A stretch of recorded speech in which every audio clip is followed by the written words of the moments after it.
Well, we do it every Wednesday here on Local 12. Catch up with former Bengals great Dave Lapham. Great trip out to Oakland, their first ever win there. But I know as a former O-lineman, you love what those guys did, especially early. Gave Andy Dalton a lot of confidence. Really did, Brad. You know, you talk about they ran the ball efficiently. I think they can run it better. I think they left about 50 rushing yards out on the field. A little bit of rhythm still between Jeremy Hill and his offensive line, but boy, did they pass protect against good pass rushers. And like you said, gave Andy Dalton not only time, but they gave him space. You know, he could see the field. He wasn't harassed, nobody in his face in the pocket. And with all the formations and personnel groupings that Hugh Jackson had, they were getting favorable matchups, and he was drilling them. Yeah, and Tyler Eifert was back, 9 catches, over 100 yards. That's going to be a big weapon for Andy Dalton and the Bengals this year. There's no doubt. I mean, he's such a matchup nightmare.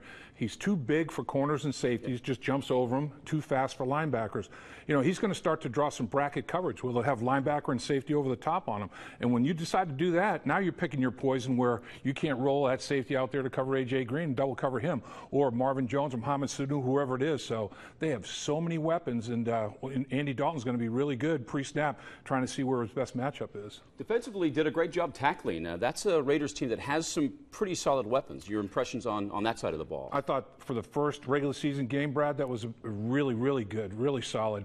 Adam Jones was a tackling machine. I mean, he'd hit them and they were right to the ground. 10 unassisted tackles, 7 unassisted tackles in the first half, and they were punishing people. They were very, very physical. I thought offensive and defensive line won the battle in the trenches the entire football game. And real quickly, Chargers a couple years ago came here and put a hurting on the Bengals. Little payback time? Yeah, I think that's the, you know, last week against Oakland was the Hugh Jackson Bowl. They wanted to win the game for Hugh. This one, redemption. 2 years ago, the Raiders came in, ran the ball 40 times for 196 yards right down their throat. They turned it over 4 times, no takeaways. They want to make up for that one. Dave, always a pleasure. My pleasure. Thanks for stopping by. Thank you.